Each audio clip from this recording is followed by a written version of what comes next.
Hello everyone, मैं हूं अमित द्विवेदी। तो एमपी बोर्ड क्लास 11th में हम अकाउंट्स पढ़ रहे थे, जिसमें हमने डेप्रिसिएशन चैप्टर पढ़ना स्टार्ट करा था शिवलाल की बुक से। क्वेश्चन नंबर 12 तक करा दिया था मैंने। तो चलिए बिल्कुल लाइव सॉल्व करते हैं क्वेश्चन नंबर 13। भाई बुक निकालो और शुरू हो जाओ मेरे साथ में 13वां क्वेश्चन सॉल्व करना। और कल के वीडियो के बाद देखिए कई स्टूडेंट ने फोन लगाया था, कुछ लोगों ने व्हाट्सएप ग्रुप भी ज्वाइन कर लिया है, ऐप भी डाउनलोड कर लिया है। डाउट पूछने के लिए आप लोग ऐप डाउनलोड कर लें, वहां पे चैट ऑप्शन में जो भी आपके डाउट रहेंगे रिगार्डिंग दिस चैप्टर मैं वहां पे सॉल्व करता हूं। हिंदी और अंग्रेजी मीडियम दोनों के लिए कॉमन वीडियोज हैं, बस आप लोग सपोर्ट करते रहें। इसी तरीके से मैं सारे वीडियोज ले आऊंगा यूट्यूब पे, राइट।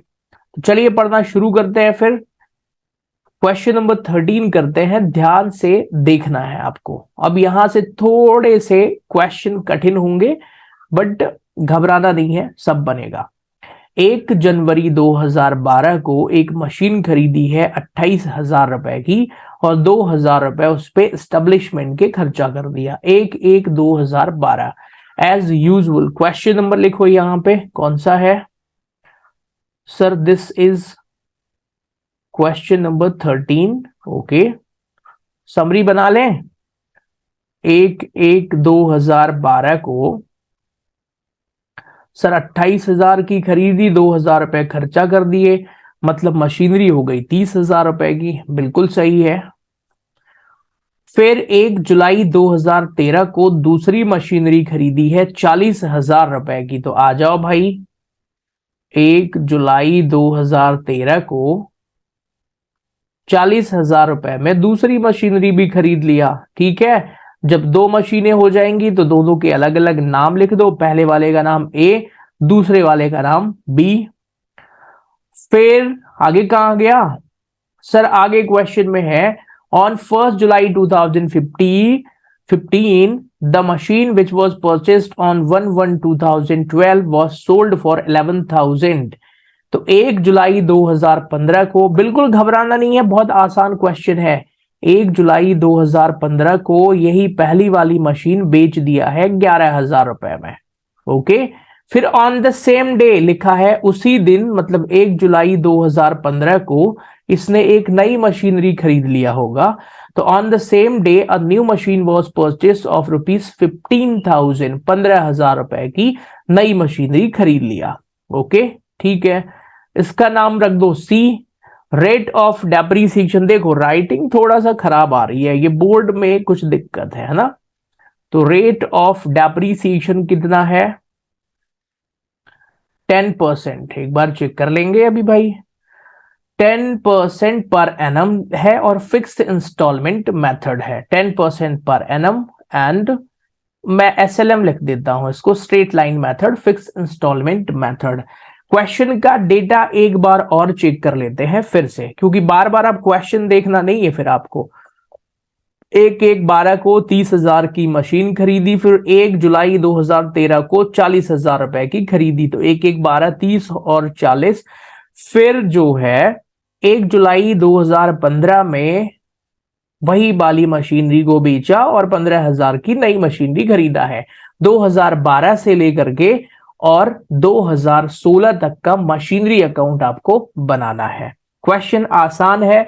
अच्छा, अब आपके दिमाग में थोड़ा कंफ्यूजन होगा, तो देखिए मैं एक चीज बताता हूं। न्यूमेरिकल क्वेश्चन जब भी आपको करना हो, सबसे पहले जो डेटा होता है ना, उसको अपने दिमाग को आसान तरीके से दो। यहां आसान तरीके से डेटा दे दिया मैंने भाई। 1/1/12 में मशीन खरीदा, 13 में खरीदा, 15 में खरीदा, 15 में ही सारा गेम है सर बेचने का। सर इसने बोला है 16 तक का अकाउंट बनाना है, तो 16 में तो कुछ है नहीं, कोई दिक्कत नहीं है। 4 साल का लेजर हमें प्रिपेयर करना है मशीनरी अकाउंट। चलिए शुरू हो जाते हैं भाई। लाइव क्लास है तो क्या करोगे आप लोग भी, मैंने बताया ना 7 बजे यूट्यूब पर रेगुलर लाइव क्लास होगी। ठीक है, अब कुछ स्टूडेंट्स का कहना है कि सर हमें भी जुड़ना है आपके इस लाइव क्लास में और डाउट भी पूछना है, मतलब जैसे ऑनलाइन कोचिंग पढ़ते हैं उस तरीके से। उसका भी तरीका रहेगा, मैं बता दूंगा। ठीक है, ऑल्दो उससे मेरा थोड़ा सा टाइम डिस्टर्ब होगा क्योंकि ये यूट्यूब पर रहेगा डायरेक्टली, बट उसका तरीका मैं बता दूंगा। तो अगर आप में से कुछ लोगों को ऑनलाइन क्लास पढ़ना है, मुझसे पढ़ाया हुआ समझ में आ रहा है, तो फिर भाई बिल्कुल कांटेक्ट करना आप लोग, मैं पर्सनली भी पढ़ा दूंगा, कोई इशू नहीं है। एक बैच मैं 11th के लिए सेपरेट रखूंगा ही, उसके थोड़े बहुत नॉमिनल से चार्जेस भी रखूंगा, जिससे कि सीरियस लोग ही आए, मजाक मस्ती वाले लोग नहीं आए वहां पे, और फिर पढ़ना शुरू कर देंगे हम, ठीक है। ओके, तो बाकी यूट्यूब पे आप पढ़िए, कोई इशू नहीं है। मशीनरी अकाउंट पर क्वेश्चन और दिखा दीजिए, बिल्कुल देख लीजिए जरा। सर 1/1/2012 को 30,000 रुपए की मशीनरी खरीदा है, बिल्कुल सही है। तो 1/1/2012 को मशीनरी खरीदा है, तो किस नाम से लिखेंगे यहाँ पे? टू कैश अकाउंट, इसका नाम भी लिख दो ए, ठीक है। 30,000 रुपए की मशीनरी खरीदा है, बस डेप्रीसिएशन लगा दो 31/12 को बाय डेप्रीसिएशन अकाउंट। 30,000 का 10% सर कितना होगा? भाई आप बताओ एक बार, अच्छा डेट और देख लो, जुलाई तो नहीं है, जुलाई 2 है। ओके, 10% पर एनम है, तो सर 30,000 का 10% 3,000 रुपए होगा। बस पहले साल बना लिया हमने लेजर, आसान क्वेश्चन था ये, बिल्कुल आसान है। 30,000 रुपए टोटल कर दिया, 30,000 रुपए में 3,000 घटा दो भाई, यहां पे 27,000 रुपए आएगा। किस नाम से लिखेंगे इसको? By balance carried down. 1/1/2013 को आइए, टू बैलेंस ब्रॉड डाउन, कितना आएगा सर? 27,000 रुपए। सर क्या 2013 में कोई मशीनरी खरीदा है? बिल्कुल, जुलाई में खरीदा है, 13 में 40,000 रुपए की। आओ भाई, तो 1 जुलाई 2013 को 40,000 रुपए की मशीनरी खरीदा है, तो टू कैश अकाउंट हो जाएगा। अमाउंट कितना आएगा सर? 40,000 रुपए। इसका नाम क्या रख दें सर? इसका नाम बी रख दो, ऊपर वाले का नाम ए है। दोनों पे डेप्रीसिएशन लगा लेते हैं 31 दिसंबर को। तो यहां पर आइए अगेन, बाय डेप्रीसिएशन अकाउंट ए और बी पे। सर ए पे तो 3,000 रुपए पूरे साल का लगेगा, बिल्कुल सही है। सर बी पे 40,000 का 10% 4,000 होता है। और सर जुलाई में खरीदा है, तो जुलाई से दिसंबर तक 6 महीने होते हैं, तो 4,000 का आधा कर दो, 6 महीने का डेप्रीसिएशन आएगा 2,000। तो टोटल डेप्रीसिएशन कितना हो गया? 5,000 रुपए। नाउ बैलेंस निकालना है, एक बार खुद से ट्राई करिए, दोनों के अलग अलग बैलेंसेस निकालिए। अब आप कहेंगे कि सर अलग अलग बैलेंसेस क्यों निकलवा रहे थे आप? देखो जरा, हमें मशीनरी बेचना है, अगर बेचना है तो उसके अलग अलग बैलेंस अगर हमने स्टार्टिंग से ही निकाल लिया है, तो बेचते समय कोई कैलकुलेशन अलग से करने की जरूरत नहीं है, वहीं पर आपका काम हो जाना है। I hope you understand. Okay, चलिए, सो कहां तक पहुंचे सर? बैलेंस निकालना है हमें सेकेंड ईयर में, तो आओ भाई बैलेंस निकालते हैं। यहां पर बाय बैलेंस कैरेट डाउन लिखिए, बाय बैलेंस कैरेड डाउन ए और बी। ध्यान से देखना, ए 27,000 में 3 जाएगा तो 24,000 बचेगा, बी का 40 में 2 जाएगा तो 38,000 बचेगा, दोनों का टोटल कर दो। तो सर 3 2 5 8 4 12, सर इसका टोटल तो आप कर ही नहीं पाओगे। अरे कर लूंगा भाई, 38 4 42 और 20 कितने? 62 होता है, ये लो 62,000। यहां पर आओ, फाइनल टोटल लिखना है अब, ठीक है। वो तो बैलेंस का टोटल है 62,000। ओके सर, सो भाई ये लाइन क्यों चली गई यार? इसमें कंट्रोल जेड नहीं होता है क्या? नहीं होता है, अरे होता है, थैंक गॉड। ओके, तो सुनिए, इसको मैं डाल देता हूं, थोड़ा सा नीचे कॉलम लेना है, यहां पे कर देते हैं इस ईयर को क्लोज। तो 40 और 20 कितना हो गया भाई? 27, 67,000। सेम इधर भी 67 होगा, बिल्कुल 65 + 5 67,000। ओके, 2 साल का बना लिया है भाई, 2 साल का ही और है, 13 का हो गया, 14 और 15 का और बनाना है, ठीक है।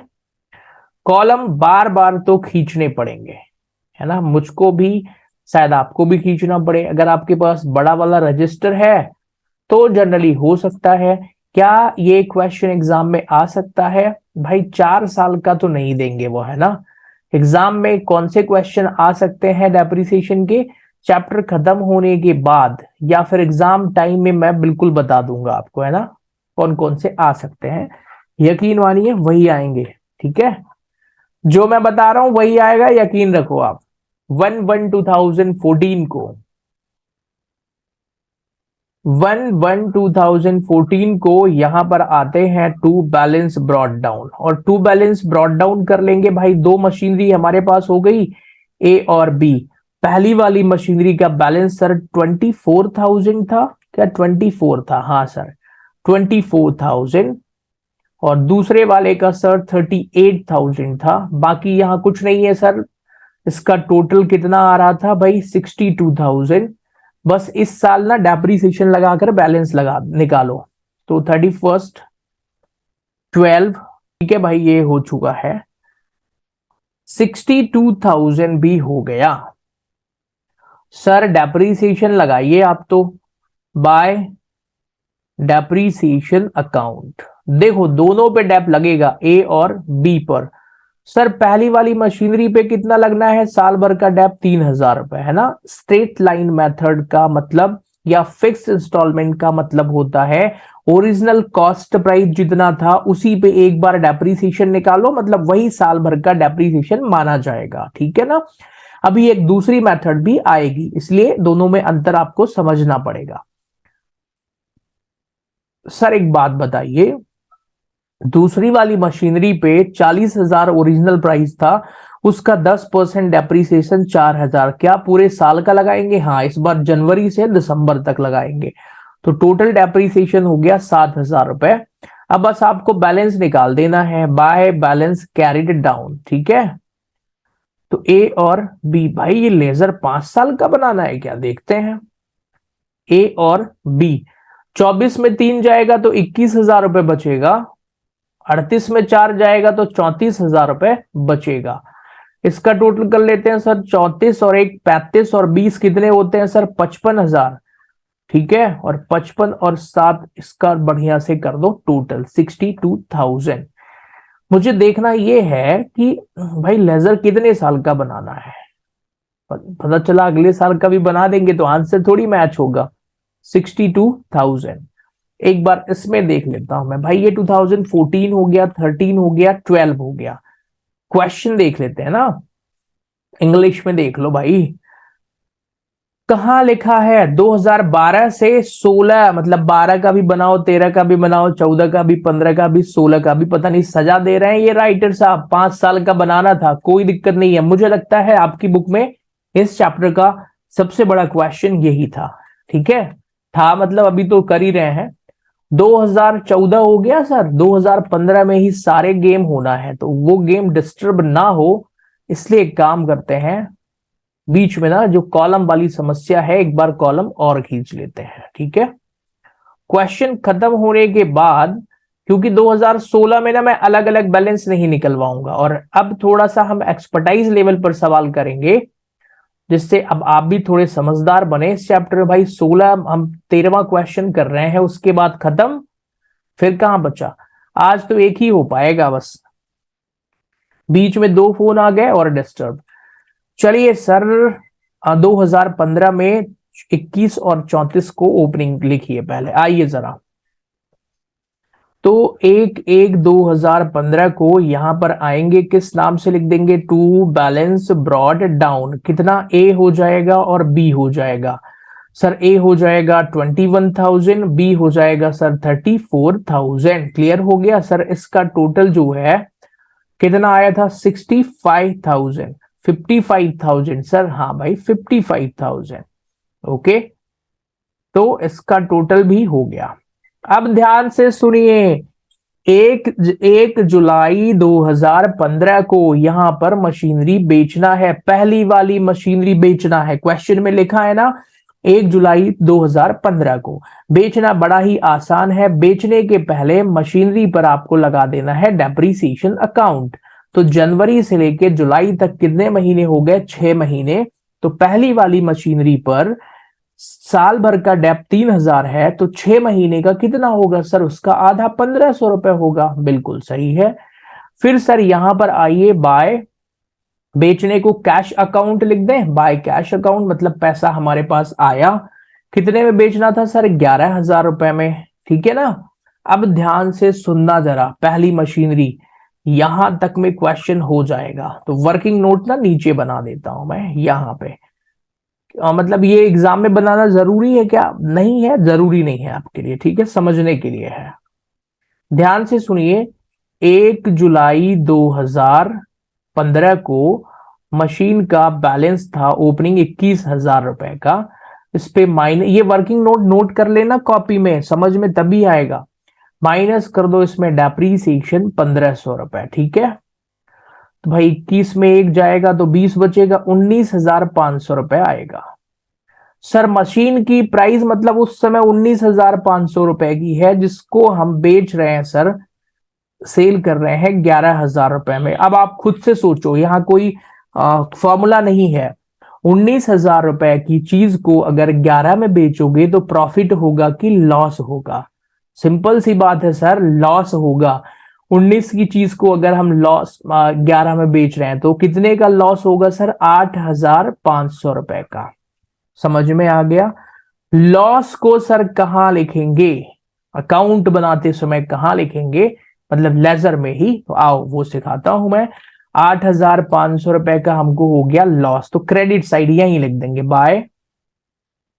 अब लॉस के नाम से नहीं लिखेंगे, प्रॉफिट एंड लॉस अकाउंट में उसको ट्रांसफर करते हैं एक्चुअल में। तो बाय प्रॉफिट एंड लॉस, ये अकाउंट छोटू सा, कितने का सर हमको घाटा हो गया? 8,500 का। सर 1 जुलाई 2015 को ही एक हमने मशीनरी और खरीद लिया है सर, टू कैश अकाउंट, ठीक है ना। तो लिख लेते हैं भाई, इसका नाम क्या रख लें सर? इसका नाम सी रख लो। कितने रुपए में खरीदा था मशीनरी? यहां पर देख लूं क्या सर? वो वाली ना 15,000 रुपए, वॉच परचेस फॉर 15,000, सेम 15,000 रुपए की खरीदी है सर मशीनरी, ठीक है। घबराना बिल्कुल नहीं है सर, 2015 ही सबसे टफ है इसमें। हाँ, 31 दिसंबर को आओ जरा, 31 दिसंबर 2015 को सर यहां पर क्या होने वाला है? सबसे पहले आप डेप्रीसिएशन लगा दो, ओके। आप कहेंगे सर अभी तो लगाया था भाई, अभी जिस मशीन को बेचा था ना उस पे लगाया था, अब इस पे लगाना है। तो ए वाली मशीन बेच दिया है, मतलब हमारे पास बी और सी मशीनरी बची है, ठीक है ना। सर बी वाली मशीनरी पे साल भर का डेप्रीसिएशन 4,000 रुपए है, बिल्कुल सही है। सर सी मशीनरी 15,000 की खरीदी है, जिसका 10% 1,500 होगा, लेकिन हम 6 महीने का लगाएंगे क्योंकि जुलाई में खरीदा है, बिल्कुल सही है। तो टोटल डेप्रीसिएशन लगेगा 4,750। क्लियर हो गया? अच्छा, अब इसके बाद क्या दोनों के अलग अलग बैलेंसेस निकालें या सर इकट्ठा ही निकाल दें? तो देखो जरा, क्योंकि अब हमें थोड़ा स्मार्ट पढ़ाई भी करना है भाई। अब ना यहां से बैलेंस निकाल दो, ठीक है, बाय बैलेंस कैरेट डाउन। पर इकट्ठा नहीं सिखाऊंगा, चलो अलग अलग ही निकालो, एक लाइन ही तो बढ़ जाएगी और क्या होगा, ठीक है। तो by balance carried down sir B और सी। सर बी का जो बैलेंस था पहले, वो था 34 में 4 घटा देंगे तो सर कितना बच जाएगा सर? 30,000 रुपए का। सर सी 15,000 में 750 घटा देंगे तो 14,250 बचेगा। 30 तो 44,250। क्या ये क्वेश्चन खत्म हो गया? 2016 का भी बनाना है, अभी खत्म नहीं हुआ है, ओके। तो वो क्या आज के इस लाइव क्लास में हम एक ही क्वेश्चन करेंगे? हाँ, एक ही कर लेते हैं, क्योंकि बीच में 2 फोन आ गए जिससे थोड़ी सी क्लास डिस्टर्ब हो गई है। तो आज एक ही क्वेश्चन करते हैं, क्योंकि नेक्स्ट बैच इमीडिएट लेना है मुझे। ठीक है सर। भाई अभी ठीक नहीं है, 2016 का करना है सब। आइए जरा पहले इसका टोटल कर लें, 2015 को क्लोज कर देते हैं। 2015 के दोनों का टोटल बता दो आप तो मुझे। सर 55 और 15, 70,000 रुपए टोटल होगा। तो क्या क्रेडिट साइड का टोटल भी 70,000 होगा? बिल्कुल होगा, कोई दो राय नहीं है उसमें। ओके नाउ सर यहां पर 1/1/2016 को सबसे पहले आएंगे, टू बैलेंस ब्रॉड डाउन कर देंगे। हमारे पास 2 मशीनरी है बी और सी। सी वाली का बैलेंस 14,250 था और बी का सर 30,000 रुपए था। इसका टोटल सर 44,250 था। एक बार चेक कर लेते हैं, अमाउंट वैसे मैंने याद कर लिया लगता है, सही है, ओके। 30,14,250। सर अब करना क्या है एग्जैक्टली देखो, अब हमारे पास दो जो मशीनें बची है ना, इन पे डैप लगा दो, बस हो गया। तो बाय डेप्रीसिएशन अकाउंट हमारे पास दो मशीनरी है, हाँ सर, कौन कौन सी, बी और सी। सर बी पे पूरे साल भर का डेप 4,000 लगेगा, बिल्कुल सही बात है। सर ए पे पूरे साल भर का डेप 1,500 लगेगा, बिल्कुल सही बात है। Total 5,500, okay. दोनों के बैलेंस निकाल दें, क्या अलग अलग निकालना है? देखो अलग अलग ही निकालो, ज्यादा सही है, कोई इशू नहीं है अभी, क्योंकि आप सीख रहे हैं चैप्टर को, तो आई विल रिकमेंड यू कि आप अलग अलग बैलेंसेस ही निकालें, ओके। चलिए सर, तो बैलेंस जो है बी और सी का कैसे निकलेगा भाई? बी का 30 में से 4 घटाओगे तो 26,000 रुपए आएगा। सर 14,250 में 1,500 घटाएंगे, सर अब घटाओ बिना कैलकुलेटर के। आप ऐसा कहोगे, चैलेंज करोगे? घटाता हूं मैं। 14,250 में 1,000 घटा दूंगा तो 13,250 बचेगा। 250 कैंसिल, ओके। अब 13,000 बच रहा था ना, उसमें 250 और घटा दो तो 12,750। क्या मैंने सही किया है? देखो भाई, मैं वैसे तो सही है, फिर भी कैलकुलेटर से कर लेता हूं। 14,250 माइनस 1,500 सही है, 12,750 प्लस 26,000, 38,750। आप कहेंगे सर हम तो नहीं मानेंगे भाई, 44,250 टोटल आ रहा है। आप क्या नहीं मानेंगे? जब तक आपको मैं आंसर नहीं दिखा दूं, क्योंकि 11वीं कक्षा के बच्चों की आदत होती है सर आंसर देखने की। आओ जरा देखते हैं क्या सर। लो, यहाँ तो आंसर ही नहीं दिया है, मतलब आज आप फंस गए सर। भाई आंसर दिया है 38,250, मशीनरी पर हानि 8,500 रुपए की, ओके। चलिए, so thanks for connecting everyone, आज के लिए इतना ही है, मिलते हैं नेक्स्ट क्लास में। जरा ध्यान से सुनो, अगर समझ में आ रहा है ना मेरा पढ़ाया हुआ, तो अपने दोस्तों को भी शेयर कर दो जो परेशान है, जिनको समझ में नहीं आ रहा है कहाँ से पढ़ना है, ठीक है ना। कोचिंग जाते हैं, जाने दो, पैसे दो भाई, सर का फायदा भी होगा। कोचिंग जाओ कहीं भी, पढ़ाई तो यहीं से करेंगे, ओके। चलिए, थैंक्स फॉर कनेक्टिंग, मिलते हैं नेक्स्ट वीडियो में, bye bye to all of you.